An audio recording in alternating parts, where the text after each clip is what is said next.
오늘 말씀은 요한계시록 14장 14절에서 20절 말씀을 본문 삼아서 인자 같은 이의 추수와 천사의 심판이라는 주제를 가지고 같이 은혜 나눌 시간 갖도록 하겠습니다.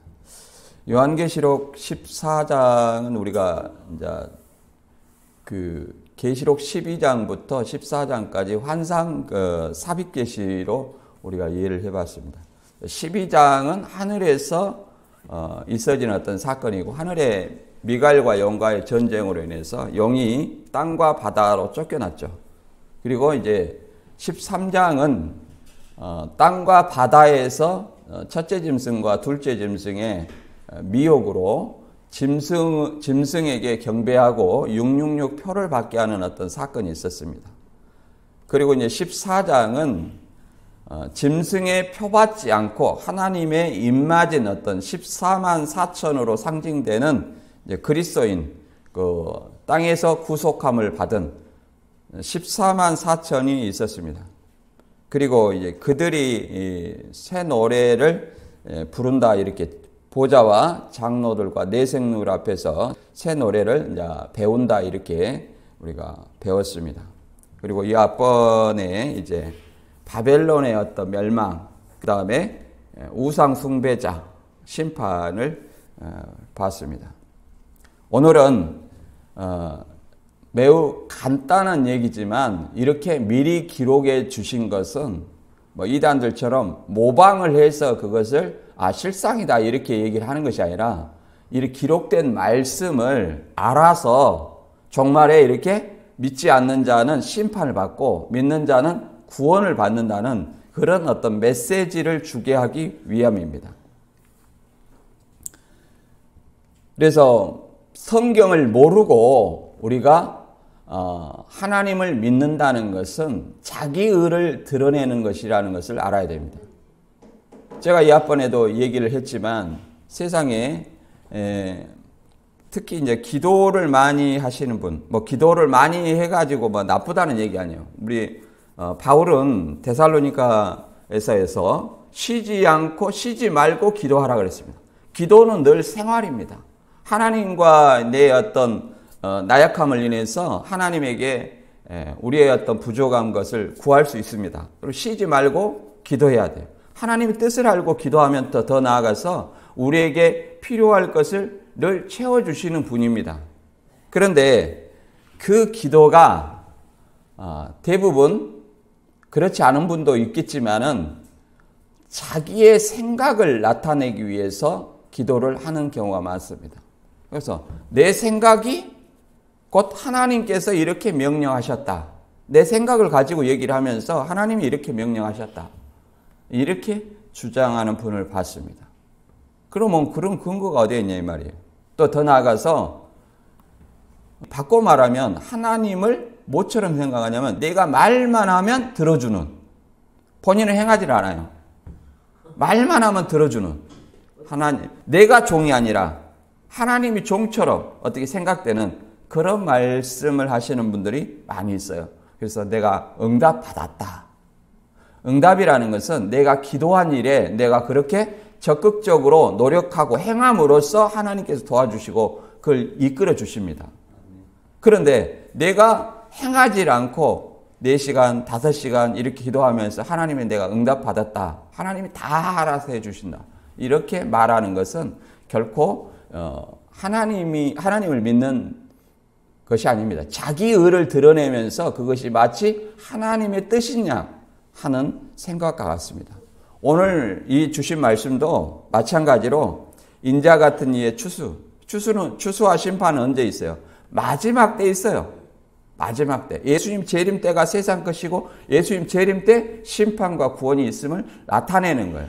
그러니 너희는 이 말 듣고 어떤 사람이 추수되고 어떤 사람이 심판받는지를 미리 깨달아 알아라는 겁니다. 회개하라는 거죠.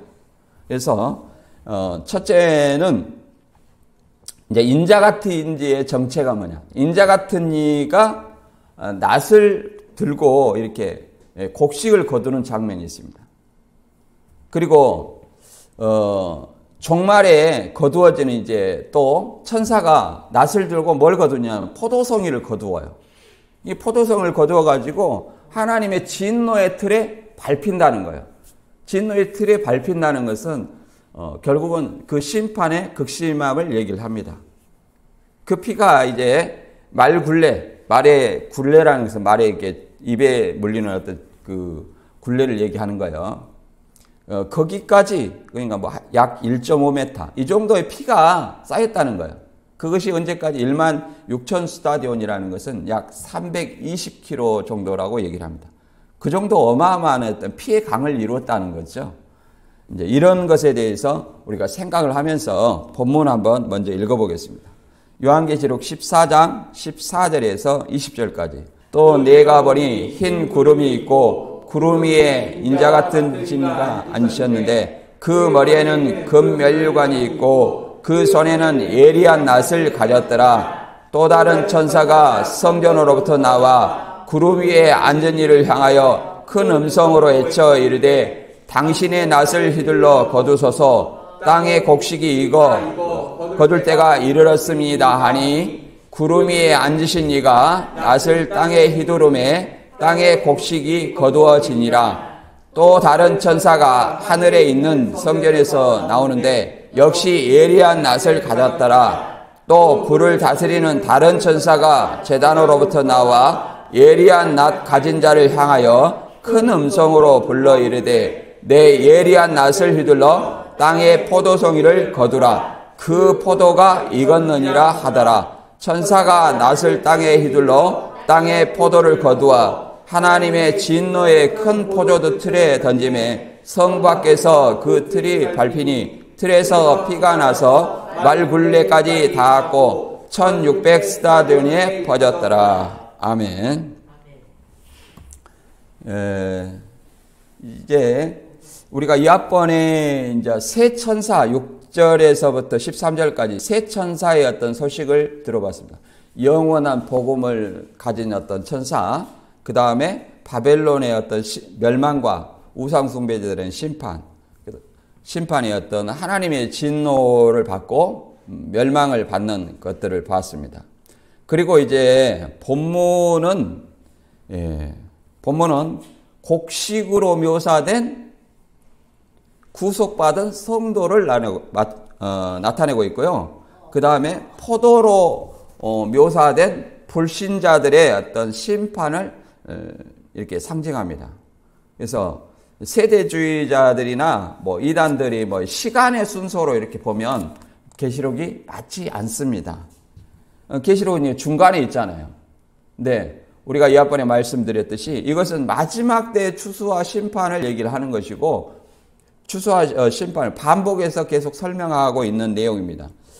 이 본문에서 추수와 심판을 얘기를 하고 있는데 또 사복음서에서도 마태 13장 24절에서 30절까지 또 36절에서 46절까지 그 비유와 비유의 해석을 해놓은 것이 뭐냐면 예수님께서 좋은 씨를 뿌리고 갔는데 뭐가 나타났어요?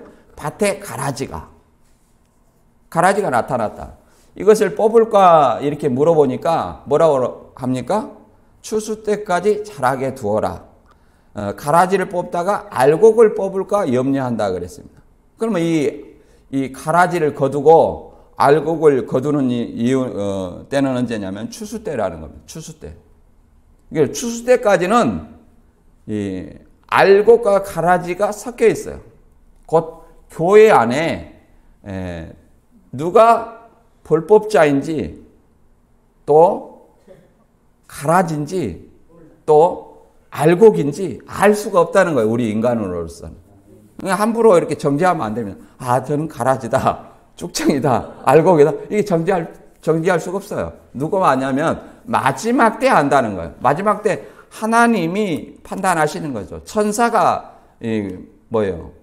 포도송이를 거둔다는 것은 천사가 이제 가라지를 거두고 또 알곡을 거두는 거예요. 이 마태복음에서는. 물론 이제 본문에서는 마태복음에서는 천사가 가라지를 거두고 그 다음에 곡식을 이렇게 곡간에 넣죠. 근데 본문에서는 인자 같은 이가 곡식을 거두죠. 인자 같으니. 그리고 포도송이로 비유된 불신자들은 누가 거둬요? 천사가 거둡니다. 낫으로. 이렇게 좀 추수와 곡식을 거두는 이와 심판을 하는 이가 다르게 묘사되어 있습니다.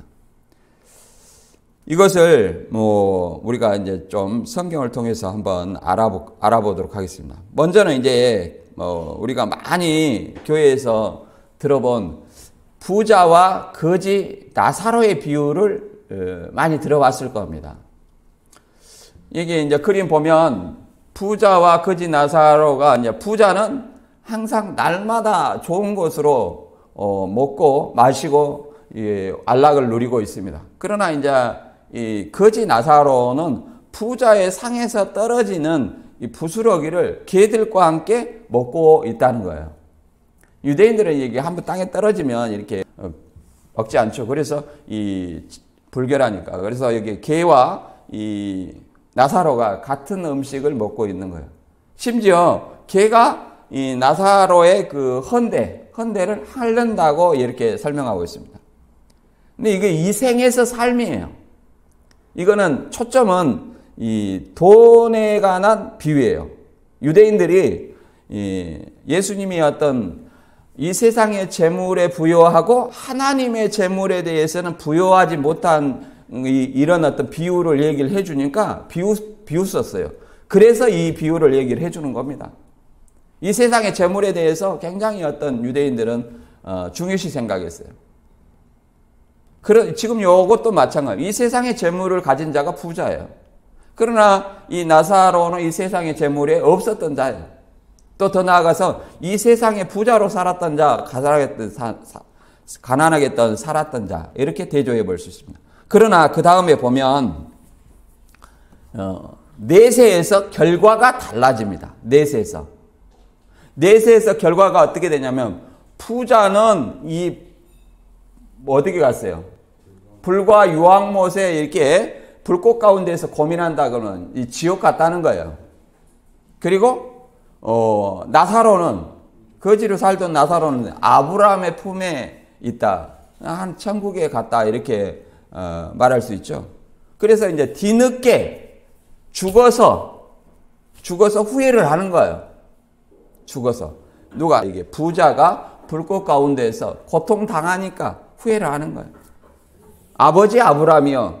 그럼 아버지 아브라함이라는 것은 이 부자도 하나님의 백성이었다는 사실을 나타내주고 있습니다. 아버지 아브라함이요. 내가 이 불꽃 가운데에서 고민하니까 이 나사렛 손끝에서 물 한 방울만 나에 찍어서 혀를 서늘하게 해주십시오. 이렇게 얘기를 합니다. 그러나 나와 너 사이에는 큰 구렁이 끼어 있어서 오고 갈 수가 없다는 거예요. 오고 갈 수가 없다. 결론은 이 생애에 있어서 내가 복음을 믿어야만이 어떻게 가요? 하나님 나라 갈 수 있다. 이런 어떤 메시지를 주고 있습니다. 우리가 본문 이제 이 내용은 다 아니까 누가복음 16장 16절에 이렇게 말하고 있습니다. 이뿐 아니라 너희와 우리 사이에 큰 구렁텅이가 놓여 있어 여기서 너희에게 건너가고자 하되 갈 수 없고 거기서 우리에게 건너올 수도 없게 하였느니라. 그러니까 서늘하게 해주고 싶어도 그럴 수 없다. 왕래할 수가 없다는 거예요. 물론 이제 카톨릭은 이 생에서 어떻게 하면 보석으로 인해서 죽은 사람이 다시 구원받을 수 있다. 이렇게 말하는 것도 봤습니다. 그러나 천국과 지옥은 이 생에서 복음을 올바로 믿느냐 안 믿느냐로 갈라져요. 이제 그 결론이 누가복음 16장 30절과 31절에 제가 읽고 설명드리겠습니다. 이르되 그렇지 아니하니이다. 아버지 아브라함이여 만일 죽은 자에게서 그들에게 가는 자가 있으면 회개하리이다. 이게 죽은 자가 가서 이렇게 뒤늦게 가서 부활해가지고 가서 권하면 복음을 믿으라 권하면 회개한다는 거예요. 예를 들어서 나사로가 죽은 지 4일 만에 그 부활했잖아요. 다시 살았잖아요. 그런데 유대인들이 나사로를 보고 예수님을 믿었습니까? 오히려 나사로 까닭에 예수님을 믿는 사람이 많으니까 오히려 더 나사로까지 예수님을 죽이고 나사로까지 죽으려고 했던 사람들입니다. 그래서 이 31절에는 뭐라고 말하냐면 이르되 모세와 선지자들에게 듣지 아니하면 비록 죽은 자 가운데서 살아난 자가 있을지라도 권함을 받지 아니하리라 하였다 하시니라. 죽은 자 가운데 살아났어도 권함을 받지 아니했잖아요. 그럼 모세와 선지자에게 들어야 된다. 이 말은 무슨 말이냐? 모세와 선지자가 기록된 구약 성경을 얘기합니다. 구약 성경에서 가르치는 뭐예요? 예수님을 유대인들이 믿었어야 되는데 믿었어요, 안 믿었어요? 안 믿었다는 거예요. 모세와 선지자에게 말한 것은 곧 그리스도입니다. 곧 그리스도의 어떤 복음을 믿지 아니하면, 이 살아있을 때 믿지 아니하면 결단코 하나님 나라에 들어갈 수 없다. 이 결론은 말 그대로 하나님의 재물에 대해서 부요하지 않고 이 세상의 재물에 부요한 그 유대인들한테 한 말씀입니다. 더 나아가서 우리한테 하는 말이에요. 나는 과연 이 세상의 재물에 부요하고 하나님의 재물에 대해서 부요하지 못한 자가 아닌지 우리는 생각을 해봐야 됩니다.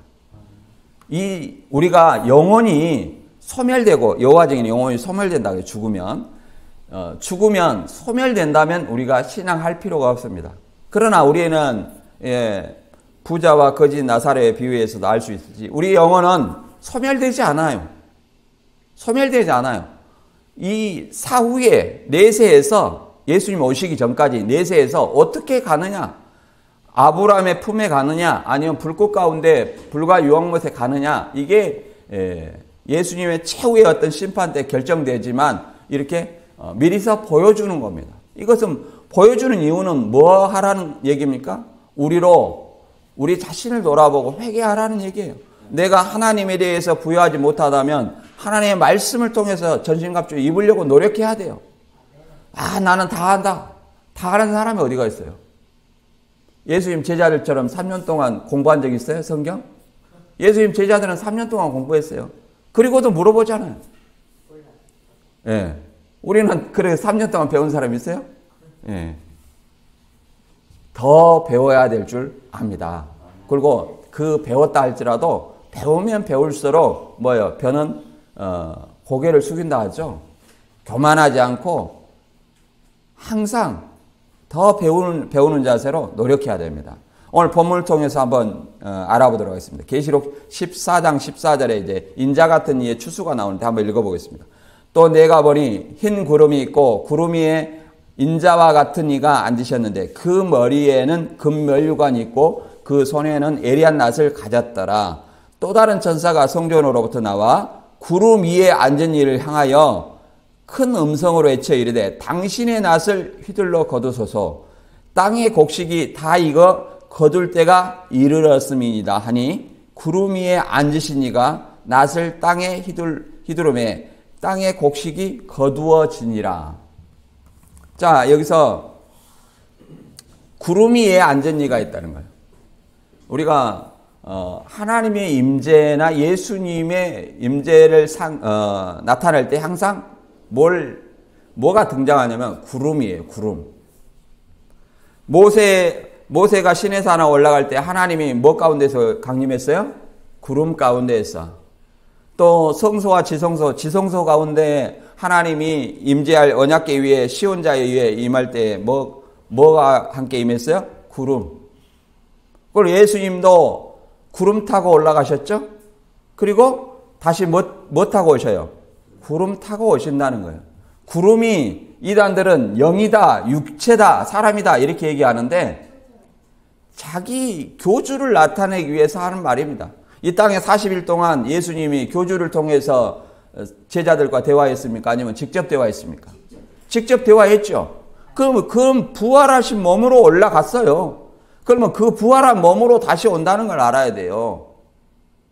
그러면 다시 부활한 몸으로 오시면 우리와 직접 대화해요? 아니면 교주를 통해서 대화해요? 직접 대화한다는 사실을 알아야 됩니다. 교주가 있는 데는 반드시 영이다, 육이다 해서 자신을 통해서만이 예수님이 자신한테 왔기 때문에 자신을 통해서만이 영생을 할 수 있다. 이런 어떤 말을 하는 거예요. 성경이 교주를 위해서, 특히 우리나라 교주들 많은데 우리나라 교주를 위해서 써져 있는 건 아닙니다. 성경은 구약도 예수님을 감춰진 예수지만 예수님이고 신약은 드러난 예수예요. 그 신구약 성경이 누구에 대해서? 예수 그리스도 중심으로 기록되었다는 사실을 알아야 됩니다. 그 예수를 믿는 자만이 구속받을 수 있다는 사실을 알아야 돼요.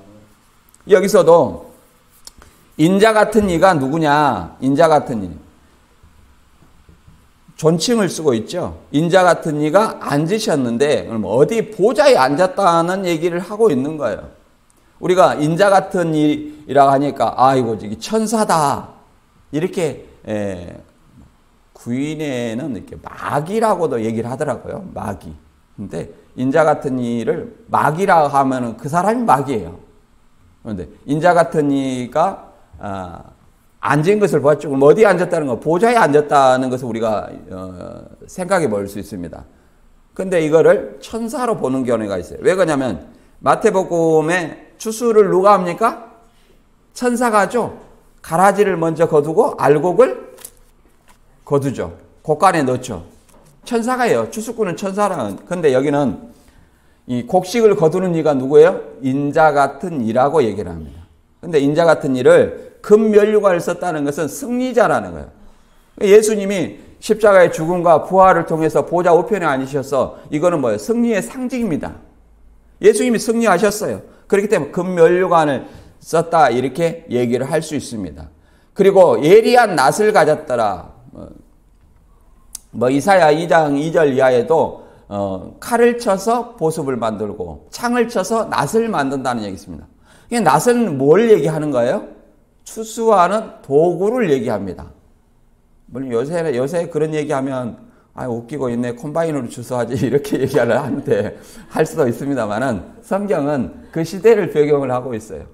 또 우리나라 낫과 또 이 팔레스타인 지방의 낫은 또 다를 수가 있어요. 우리나라 사람이 만들었으니까. 이 낫으로 뭐 하는 거예요? 추수를 하는 거죠. 예, 추수를 하는데 예리한 낫을 가졌더라 그러면 이 굉장히 대기만 하면 거두어지는 그런 낫이겠죠. 그래서 구름 위에 앉은 이를 향하여 큰 음성으로 외쳐가르되 당신의 낫을 휘둘러 거두소서. 이렇게 존칭을 하잖아요. 그래서 땅의 곡식이 다 익어 거둘 때가 이르렀습니다. 곡식이 거둘 때가 이르렀다. 그러면 추수 때가 됐다. 곧 인자가 오실 때가 됐다는 얘기죠. 인자가 올 때가 됐다. 우리는 마지막 때가 가까울수록 세상이 더 악해진다는 사실을 알아야 돼요. 왜 하나님이 있는데 이렇게 세상이 사이비들이 많냐? 아이고 예수 못 믿겠다. 뭔 이런 세상이 있냐? 이렇게 말하는 사람들이 많습니다. 그러나 가면 갈수록 이 악한 세상이 더 성행한다는 사실을 알아야 돼요. 적그리스도와 거짓 선지가 더 성행한다는 사실을 알아야 돼요. 더 불법이 성행한다는 사실을 알아야 돼요. 그걸 통해서 우리의 인내와 믿음을 하나님께서는 시험한다는 사실을 알아야 됩니다. 그래서 이게 거짓 선지자들, 적그리스도들, 불법이 성하면 예수님이 곧 오시겠구나. 내가 더 믿음을 굳게 해야 되겠구나. 이렇게 생각을 해야 돼요. 그걸 보고 이거 진짜 세상 믿을 거 못 되구나. 내가 하나님 열심히 믿었는데 왜 이렇게 세상이 판을 칠까? 이렇게 생각하면 그는 믿음에 흔들린 자요. 결국은 뭐가 돼요? 가라지가 돼서 심판을 받게 된다는 사실입니다. 자, 보면 이것은 어떤 것을 상징하냐면 요엘서에 이런 말이 있어요. 요엘서 3장 13절을 반영한 내용입니다. 너희는 낫을 쓰라. 곡식이 익었도다. 와서 밟을지어다. 포도주 틀이 가득하고 포도주 독이 넘치니 그들의 악이 크미로다. 자, 낫을 써서 곡식은 거두고 포도주는 이게 악이라고 얘기를 하죠. 그래서 밟으라 얘기를 합니다. 그러니까 곡식은 추수하는 거고 포도주는 뭐예요? 심판을 상징하는 어떤 그런 걸로 설명하고 있습니다. 그래서 예수님이 이제 이렇게 곡식을 거두는 예수님이 이렇게 추수하는 것으로 묘사하는 것은 우리가 14장 3절과 4절에 땅에서 구속받은 사람들 14만 4천, 사람 가운데서 구속함을 받은 사람, 이렇게 예수님 재림 때 구속받은 사람들을 상징하는 겁니다. 구속받은 성도들을 뭐 한다고요? 상징하는 것을 나타내고 있습니다. 그 다음에 이제 뭐가 나타나냐면 또 다른 천사가 뭘 거두냐면 불신자로 비유된 포도송이를 거두어요. 포도송이. 그걸 한번 알아보도록 하겠습니다. 이 포도송이를 거두어서 이제 그 하나님의 진노의 틀, 하나님의 진노의 포도주면 하나님의 진노로 심판받는다는 걸 상징한다고 우리가 배웠죠? 하나님의 진노의 틀에 넣고 밟은다는 거였어요. 그러면 굉장히 엄중한 어떤 심판을 상징하고 있다는 것을 우리는 알아야 됩니다. 또 다른 천사가 하늘에 있는 성전에서 나오는데 역시 예리한 낫을 가졌더라. 또 불을 다스리는 다른 천사가 제단으로부터 나와 예리한 낫 가진 자를 향하여 큰 음성으로 불러 이르되 내 예리한 낫을 휘둘러 땅의 포도송이를 거두라. 그 포도가 익었느니라 하더라. 천사가 낫을 땅에 휘둘러 땅의 포도를 거두어 하나님의 진노의 큰 포도주 틀에 던짐에 성 밖에서 그 틀이 밟히니 틀에서 피가 나서 말 굴레까지 닿고 1600 스타디온에 퍼졌더라. 이단들은 이제 요 1600 스타디온을 서울에서 부산까지 이렇게 우리나라를 얘기한다고 얘기를 했어요. 이제 신천지 교주가 그렇게 했는데 제주도는 뺐잖아요. 그러면 그렇게 말하더니 이제 해외 선교를 이렇게 하고 있어요. 해외도 이제 이 사이비를 퍼뜨리고 있어요. 그러면 이게 이 1600 스타디온이 해외까지 해야 되는데 우리나라만 한정해서 해야 되는데 왜 해외까지 이 이단 교주의 말을 전할까요? 참 논리 안 맞아요. 그리고 또 다른 천사가 나와서 이 예리한 낫 가진 자에게 행하는데 여기서는 그냥 거두라 명령조죠. 근데 인자 같은 이한테는 존칭어를 썼죠. 그래서 인자 같은 이가 누구를 상징한다는 거예요? 예수 그리스도를 얘기를 하는 겁니다. 그리고 예수 그리스도가 직접 곡식을 거둔다는 것은 예수님의 피로 구속받았다는 것을 상징하는 거예요.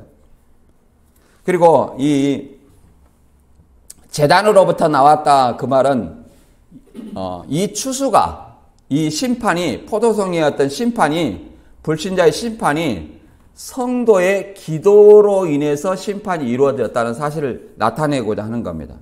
우리가 계시록 6장 9절 이하를 볼 때에 제단 아래에서 순교자들이 우리 피를 신원하에 주지 아니하시기를 어느 때까지 하랍니까? 이렇게 해서 우리 피를 좀 갚아달라. 그러면 우리 피를 갚아달라는 것은 박해 가운데서 죽은 순교자들을 얘기하는 거예요. 그 원수를 좀 갚아달라 얘기해요. 그 원수를 갚은 것은 뭐예요? 음녀를 심판하고 이 불신자들을 심판하는 것이 뭐예요? 종들과 선지자들과 순교자들의 어떤 피해 원한을 갚아주는 거예요. 그게 언제입니까? 예수님 재림 때예요. 예수님 재림 때. 예수님 재림 때는 이렇게 추수와 뭐가 있어요? 심판이 있다. 영생과 영벌이 이렇게 갈라져요. 그리고 이 포도송이를 거두었는데 이게 성 밖에서 밝힌다. 성 밖에서 밝힌다는 것은 우리가 또 뭘 생각해 볼 수 있냐면 예수님도 예루살렘 성 밖에서 고난을 받았죠. 예루살렘 성 밖에서. 그런 것처럼 이 불신자들은 하나님의 거룩한 성에 들어올 수가 없다. 들어오지 못하고 바깥 어둠에서 불과 유황에 심판받는다는 것을 상징할 수 있습니다. 하나님과 완전히 단절이죠. 너와 우리 사이에는 큰 구렁텅이가 끼어 있어서 오고 가지 못한다 이거예요. 오고 가지 못한다.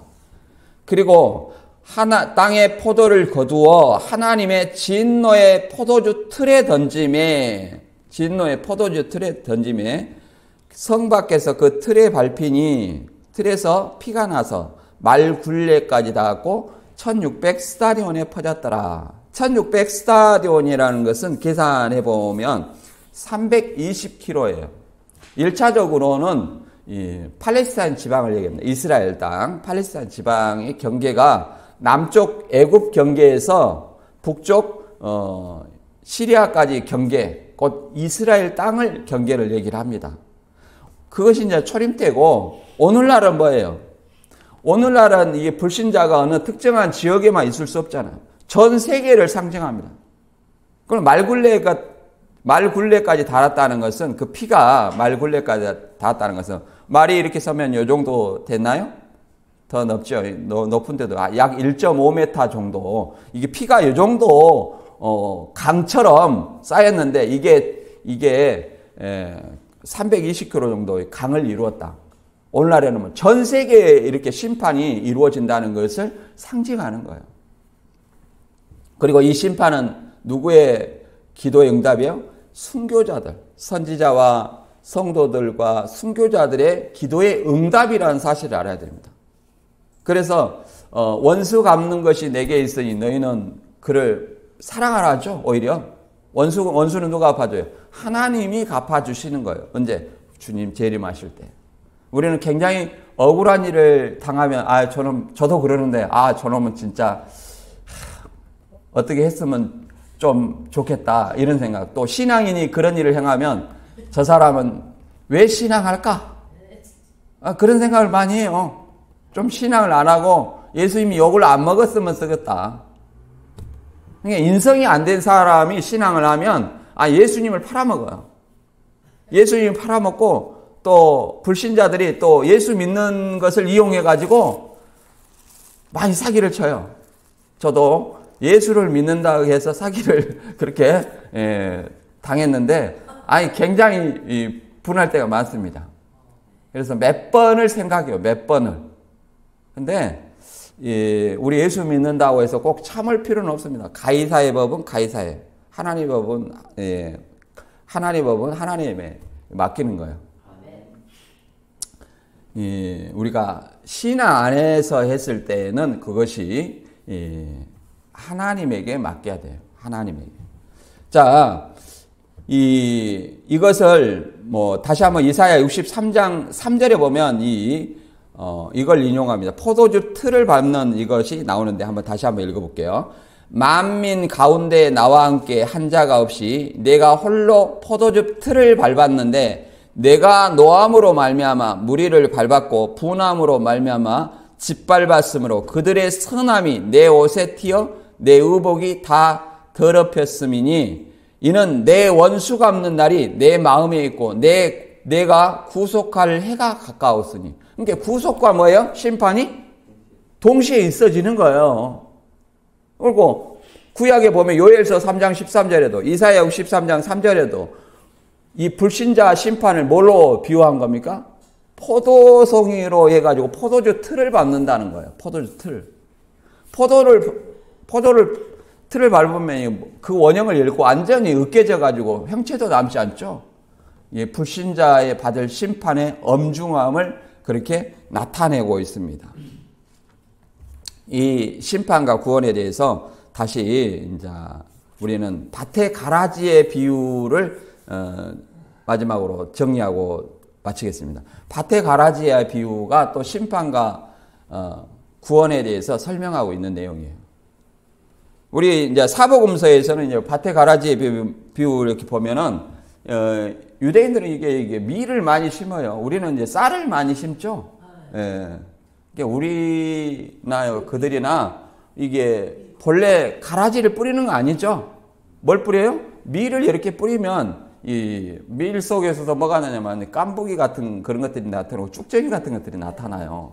이게 밀이나 이런 것들은 이렇게 고개가 이게 좀 더 그것보다 더 이게 올라와요. 더 우리가 벼를 심어도 추수 때가 되면 가을이 되면 이 피 같은 것이 있어요. 그래갖고 벼는 이렇게 고개를 숙였는데 혼자 이렇게 더 커가지고 있어요. 그럼 무엇부터 거둬야 됩니까? 알곡입니까? 벼입니까? 아니면 피입니까? 피를 먼저 거두고 이제 나슬로로 베든지 콤바인으로 하든지 이렇게 추수를 하는 겁니다. 이단들은 뭐라고 하냐면 알곡을 밭에서 먼저 거두고 가라지는 기성교회 목사들이 신천지 가지 말라고 이렇게 단으로 묶는다는 거예요. 성경은 그렇게 말하지 않습니다. 가라지를 먼저 거두고 곡식을 거두어 곡간에 넣는다 이렇게 말하고 있어요. 마태복음 13장 그 30절에 뭐라고 말하냐면 둘 다 추수 때까지 함께 자라게 두라. 추수 때에 내가 추수꾼들에게 말하기를 가라지는 먼저 거두어 불사르게 단으로 묶고 곡식은 모아 내 곡간에 넣으라 하리라. 자, 뭘 먼저 거두요? 추수꾼이? 가라지. 추수꾼이 거두는 거예요. 가라지도. 추수꾼이 가라지를 먼저 거두고. 근데 이게 그 신천지인들이, 이단들이 이 밭에서 알곡을 먼저 거둔다 이렇게 얘기를 하는데 성경을 보니까 뭘 먼저 거둬요? 가라지. 그러면 자기들이 뭐라는 거예요? 자기들이 먼저 거두어졌으니까 가라지를 단으로 묶고 있다는 사실을 알아야 되죠. 예. 그리고 불사르게 단으로 묶고 그러면 이 불못이라는 거예요.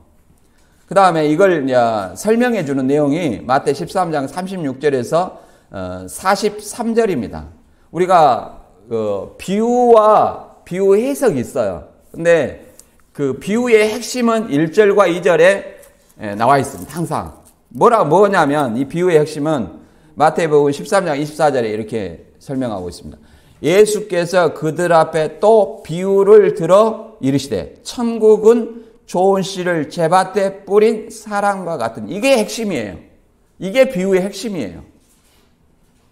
이게. 그리고 비유의 해석의 결론은 뭐냐? 이 접속사가 나와요. 그러므로 그런즉, 이런 어떤 접속사로 그 모든 그 결론을 맺고 있습니다. 결론. 이 천국은 좋은 씨를 제밭에 뿌린 사람과 같으니, 이 사람을 해석할 때 뭐예요? 좋은 씨를 뿌리는 이는 인자요. 그러면 인자가 누구예요? 예수님이죠? 예수님이, 천국은 좋은 씨를 제밭에 뿌린 예수님이 뭐다? 천국이다. 이게 결론이라는 거예요. 결론. 그리고 밭은 세상이요 좋은 씨를 뿌리는 천국의 아들들이요 가라지는 악한 자의 아들들이요 이렇게 설명하고 있어요. 그런데 좋은 씨는 진리, 그 다음에 또 악한 천국의 아들 이렇게 설명합니다.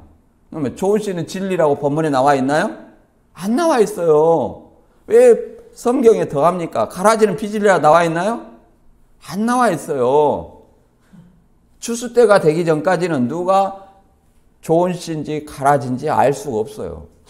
추수 때에 나타나는 거예요. 비로소 가라지는 악한 자의 아들이고 가라지 씨 뿌리는 원수는 마귀요. 추수 때는 세상 끝이고 추수꾼은 천사들이니. 여기까지가 이제 비유 해석이에요. 그리고 결론은 뭐냐? 그런즉 가라지를 거두어 불에 사르는 것 같이 세상 끝에도 그러하리라. 자, 뭐부터 거두어서 불사릅니까? 가라지. 세상 끝에. 인자가 그 천사들을 보내리니 그 나라에서 모든 넘어지게 하는 것과 불법을 행하는 자들을 거두어내어 풀무불에 던져 넣으리니 거기서 울며 이를 갈미 있으리라. 자, 가라지가 어떤 사람으로 나타나냐면 그 나라에서, 이거는 교회 공동체를 얘기합니다.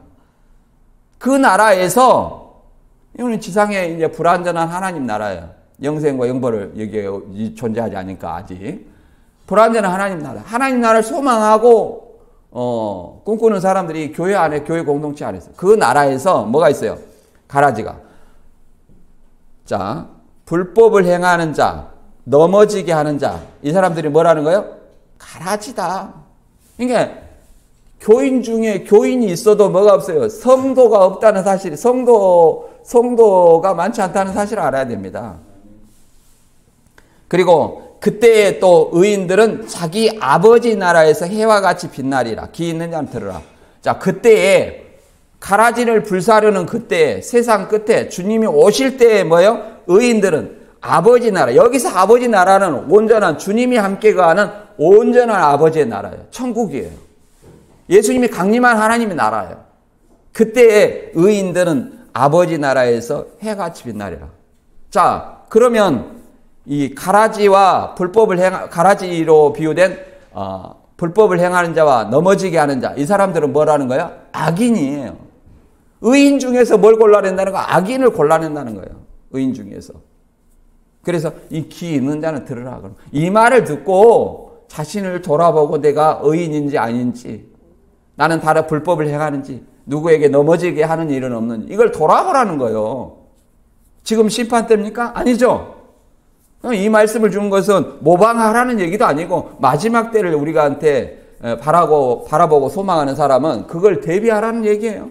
내가 어떤 사람이 되어야 될 것인가. 그러나 하나님의 말씀을 경시하는 사람들은 사단의 미혹에 넘어가게 돼 있다. 그래서 데살로니가후서 2장 9절에 보면 이렇게 설명하고 있습니다. 악한 자의 임함은 사단의 활동을 따라 모든 능력과 표적과 거짓 추수 때의 기적과 불의의 모든 속임으로 멸망하는 자들에게 있으리니 이는 그들이 진리의 사랑을 받지 아니하여 구원함을 받지 못함이니라. 그러면 뭘로 구원을 받는다는 거예요? 진리의 사랑. 진리로 구원을 받는다는 거예요. 진리로. 이걸 알아야 됩니다. 진리는 뭡니까? 예수가 진리고 예수님이 하신 말씀이 진리예요. 이 성경 자체가 진리예요. 근데 이단들도 성경적으로 얘기를 하죠. 그러나 아전인수격으로 해석하는 그 성경을 얘기하는 건 아닙니다. 그래서 우리가 이 말씀을 통해서 어떻게 이 시기를 알아야 되냐. 로마서 13장 11절에 보면 이런 말이 있습니다.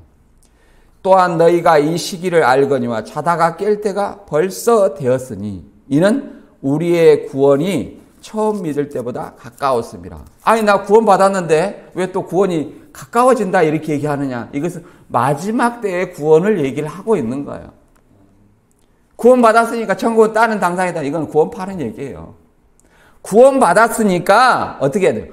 구원 받은 자로서 어떻게 말씀으로 무장하고 어떻게 내가 성화의 삶을 살 것인가, 이게 중요한 거예요. 그러나 구원 받았다 해갖고 뭐 무슨 죄를 지어도 뭐 하나님이 아들이 아닌 것이 아니다 하면서 막 마음대로 행한다는 거, 이게 어떻게 구원 받은 자의 성화의 삶이라 말할 수 있습니다. 이건 절대 구원 받은 자의 삶이 아니에요.